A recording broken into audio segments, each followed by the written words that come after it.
안녕하십니까 여러분. 유튜브로 처음 인사드리는 부동산 경호원입니다. 부동산은 저희가 살아가면서 뗄래야 뗄 수 없는 자산이죠.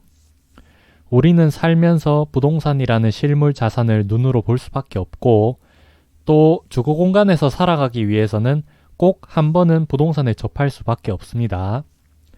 부동산은 필요 불가결한 자산입니다.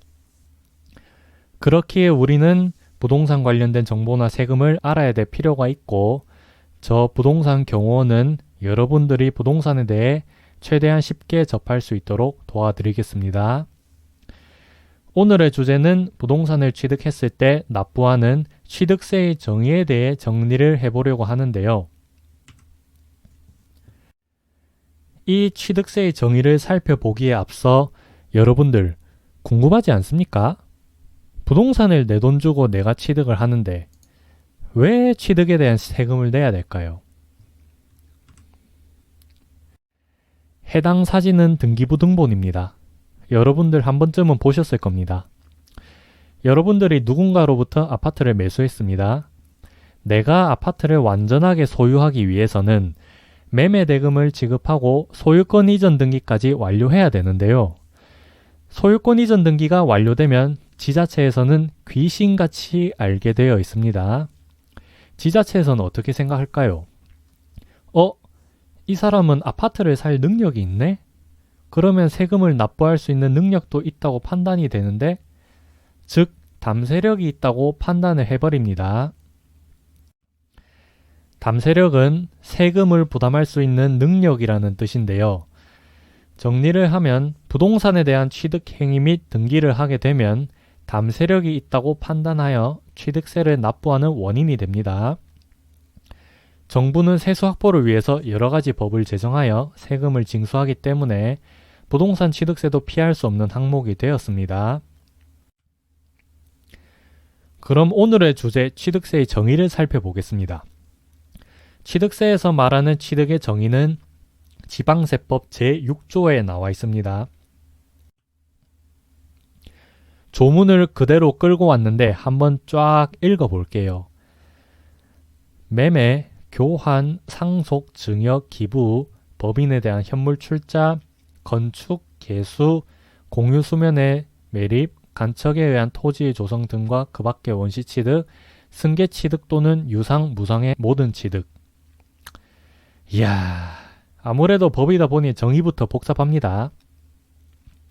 부동산, 자동차, 항공기, 선박, 골프 회원권 이런 것들을 위 정의에 나와 있는 행위를 통해서 취득을 하면 취득세를 내야 됩니다. 우리 주제는 부동산이다 보니 자동차, 항공기 같은 것들은 영상에서 다루지 않을 겁니다. 부동산은 토지 그리고 건축물로 구성이 됩니다. 부동산을 취득하는 대표적인 행위는 매매입니다. 매매는 거래 당사자, 즉 매도인과 매수인이 부동산 가격, 날짜 등을 정해서 사고 파는 행위를 의미하는데요.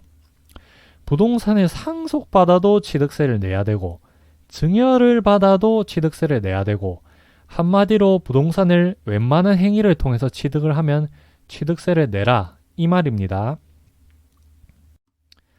그럼 대표적으로 부동산을 어떤 식으로 취득을 한지 한번 살펴보겠습니다. 먼저 원시취득입니다. 원시취득은 기존의 권리 없이 처음 취득하는 것을 의미하는데요. 원시취득의 종류를 살펴보면 대표적으로 신축이 있죠. 건물을 신축하면 없던 부동산이 새로 생겨 최초로 취득을 하게 되는 거죠. 그리고 간척에 의한 토지 조성이 있습니다. 간척은 바다나 호수에 물을 빼서 육지로 만드는 것을 뜻하는데, 물이 빠져서 생긴 육지를 원래는 소유한 자가 없었을 테고 새로 생긴 토지이기 때문에 처음 취득한 것이라고 보는 것입니다. 자, 그 밑에 승계취득을 볼게요. 승계취득은 누군가로부터, 즉 전주인의 권리를 넘겨받아 취득하는 것을 뜻합니다. 대표적으로 매매, 증여가 있지요. 유상취득은 대가를 치르고 물건을 취득하는 것을 뜻하죠. 대표적으로 매매입니다. 무상취득은 대가 없이 물건을 취득하는 것을 뜻하죠. 부모님께 무상으로 증여받은 행위가 대표적입니다. 요 정도만 아셔도 충분합니다. 부동산의 교환, 법인에 대한 현물 출자 등 표에 없는 취득 행위는 우리 개인이 부동산을 사고 파는 데 있어서 거의 쓰이지 않기 때문에 표에 있는 것만 잘 숙지하면 되겠습니다. 이때까지 취득의 개념을 살펴보았는데요. 그럼 취득에 대한 납세 의무자는 누구일까요? 당연히 부동산을 취득한 자가 납부를 해야지요. 예를 들면 등기 명의인이 되겠죠. 근데 예외가 있습니다. 만약 등기가 안 되는 부동산을 취득한다면 취득세는 누가 내야 될까요? 이런 경우에는 부동산을 사실상 취득한 자가 납부를 해야 됩니다. 경호원님, 등기가 안 되는 부동산도 있나요? 라고 궁금해 하실 수 있습니다. 대표적인 것이 무허가 건축물입니다. 재개발 구역에 보면 많이 밀집되어 있는데요. 예전에는 구청에 허가받지 않고 지어진 건축물이 많습니다. 향후 영상에서 설명드리겠지만 다주택자가 무허가 건축물을 투자용으로 취득하는 경우 취득세도 저렴하고 다른 부동산보다 투자금이 적게 들기 때문에 선호를 많이 하게 됩니다. 무허가 건축물을 매매할 때 매도인과 매수인이 매매계약서를 작성하고 그리고 매수인은 잔금을 지급하기 때문에 사실상 취득한 자는 매수인이므로 매수인이 납세 의무자가 되겠습니다. 그럼 취득세를 언제까지 납부해야 될까요? 원칙은 취득한 날로부터 60일 이내입니다. 거의 2달 이내 납부해야 된다고 보시면 됩니다. 여기서 취득한 날은 등기 접수일 또는 잔금 지급일 중 빠른 날입니다. 아니 경호원님, 등기 접수일이면 등기 접수일이고 잔금 지급일이면 잔금 지급일이지 둘 중 빠른 날이 뭡니까? 확실히 정하면 안 헷갈리고 좋을 텐데요 라고 말씀을 하실 겁니다. 잔금 지급날이 빠른 경우를 예로 들어볼게요.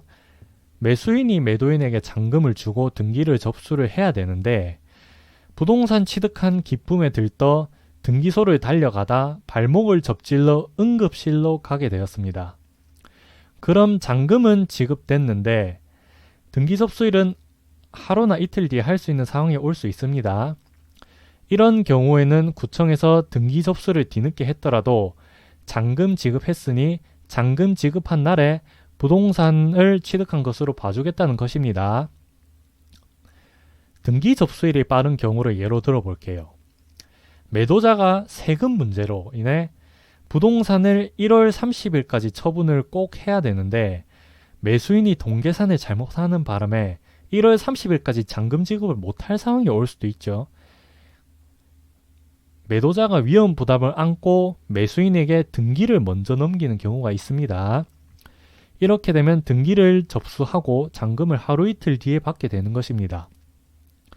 이런 상황들이 많기 때문에 취득날은 등기 접수일 또는 잔금 지급일 중 빠른 날로 본다는 의미입니다. 등기된 날이 아닙니다. 등기 접수일입니다. 그리고 무상취득은 취득일이 속하는 달의 말일부터 3개월 이내입니다. 내가 3월 15일에 증여를 받아 부동산을 취득했다면 해당 취득일이 속하는 달의 말일이 3월 31일이죠. 3월이니까. 3월 31일부터 3개월 뒤니까 6월 말까지 취득세를 납부하면 된다는 뜻입니다. 상속 실종은 넉넉하게 기간을 줍니다. 상속 개시일, 실종 선고일이 속하는 달의 말일부터 각각 6개월입니다.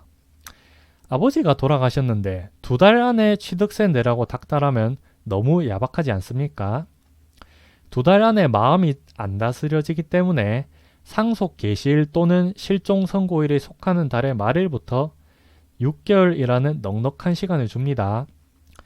만약 상속인이 외국에 있다면 더욱 넉넉하게 상속 개시일, 실종 선고일이 속하는 달의 말일부터 9개월을 주네요.